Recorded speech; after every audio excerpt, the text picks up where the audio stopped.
you would have pled guilty. But first you have to plead guilty saying, I did this. I stole this money from people who were willing to accept my check. So if you're not willing to do that, and don't do it if you didn't commit the crime. I'm not encouraging you to do that. I'm trying to get to the bottom of this. Did you commit the crime? Okay, so. Santana Diaz, case 26CR 43363. Ms. Santana Diaz is present with her attorney, Nate Elter. The state is represented by Teresa Hyatt. We're here for a hearing on treatment in lieu of conviction. The report says she's denying she committed the offense. It's kind of a game stopper as far as ILC. Anything you want to say on that, Mr. Elter? Your Honor, I was just in the hallway. We were having a conversation about the issues that were prevalent, and I think she has a better understanding of ILC now. We did cover the plea form, and she did sign it. She's actually doing pretty well. She indicated that she's willing to engage in the treatment probation has provided. I think one of the things probation's looking for is a mental health assessment. I told her that would be important for her to do. So I think she understands more clearly now what ILC actually is.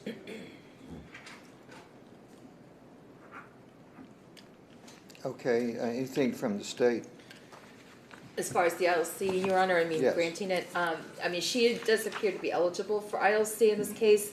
I do know that when we had the pretrial, there was never any indication from this defendant that she was denying that she did this crime. In fact, she was offering to pay not only her part of the restitution, but also her daughter's part of the restitution.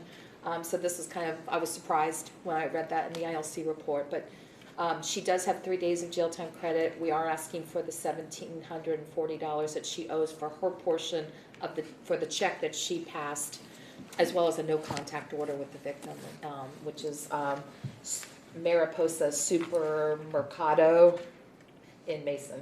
It's a Okay. supermarket. Does she have the restitution? She's actually Yes. she is going to pay restitution. She just got paid last Friday for her check, and she was going to bring it in through probation. Okay.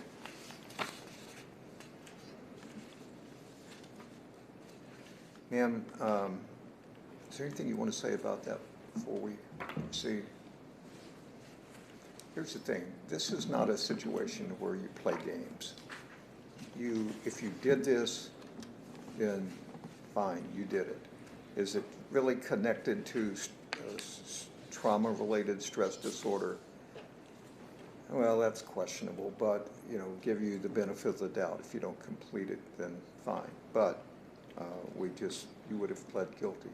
But first you have to plead guilty saying, I did this.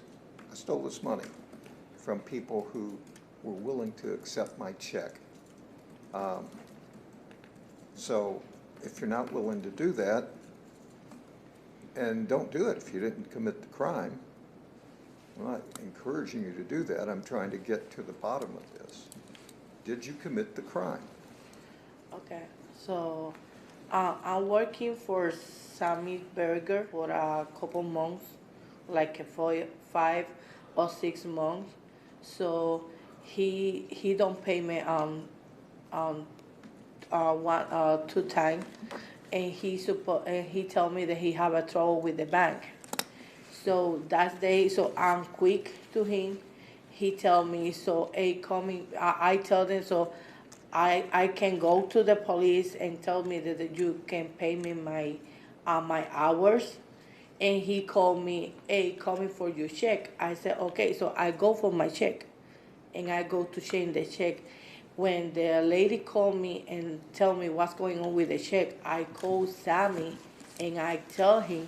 He told me, oh, I called for a check, so what's going on with the check? So I don't know what's going on, so I don't know that he called the store to talk about the check.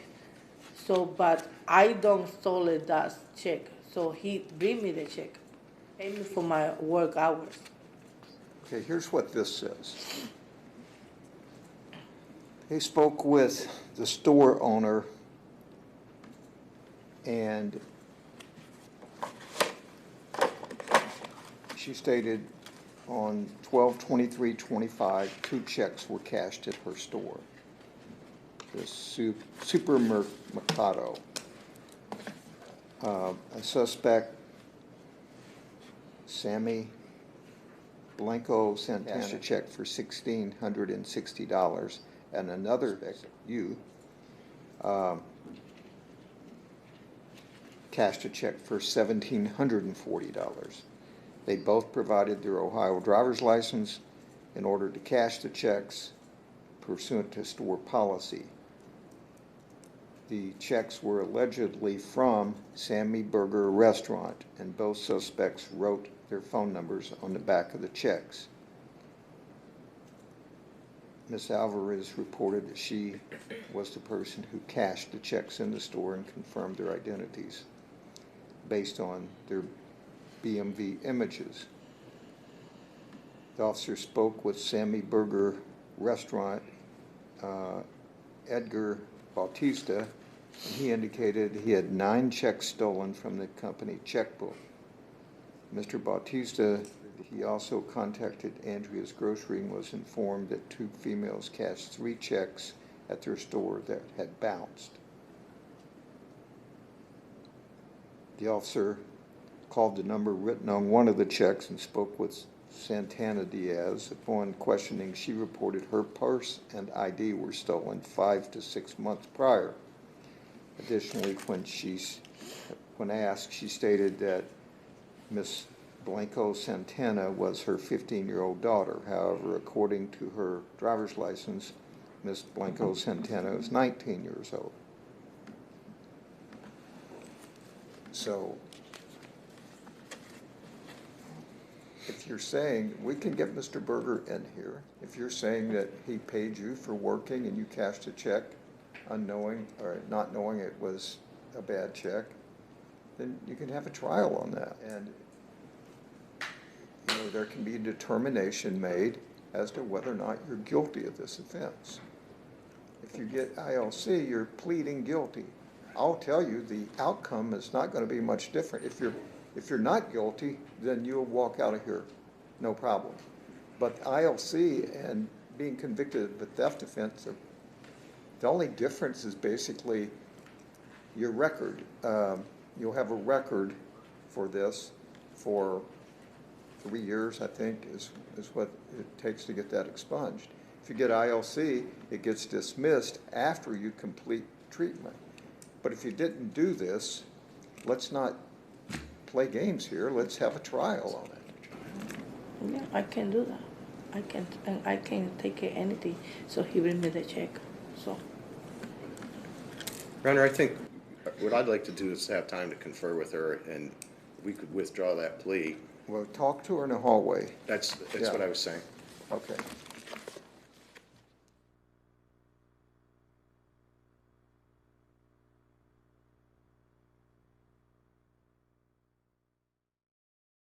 Two important things. One, she's accepting full responsibility, and she hopes that she'll be given ILC. She also understands that she's got a severe marijuana use disorder, and she needs to stop cold turkey to be successful. She may have had a positive screen today, but she understands that if you grant ILC, she's going to have declining to zero out THC readings, and she will never get, while she's on ILC, a medical marijuana card. But to the first thing, she's accepting full responsibility. Okay. I appreciate that. I just want to hear it from her. Ma'am, I want to make sure you understand this, because is it your mom that was in here earlier? Okay, she was here. She was kind of denying this too, and I had, some questions because it sounded like somebody wrote a check and you tried to cash this check at this place, and it was stolen or forged, I believe. All of it. What's the prosecutor's allegation in the case? Your Honor, in this particular case, the defendant's back on, get to the date, they went back on December 23rd of last year. They both went to this Mariposa Supermercado Market in Mason, and they had 2 checks written from Sammy's Management Group or Sammy's Burger Restaurant, which is in Blue Ash. One check was, the co-defendant cashed for $1,740. This defendant cashed the check for $1,660. It was made out to them. They provided driver's license that the owner and clerk confirmed that was who was in fact cashing the checks. Who cashes checks like that? Who cashes checks like that? Kroger's. I'm gonna tell you, I know Kroger's cashes checks, Walmart cashes checks. Do not apparently. protect the check cashers, Okay, Judge. I'm sorry, Ms. Hyatt, go But ahead. anyhow, so that's what happened. So you have a check that was stolen from this restaurant group. It was forged by being made out into these people's names, and then they were able to cash it at this particular location.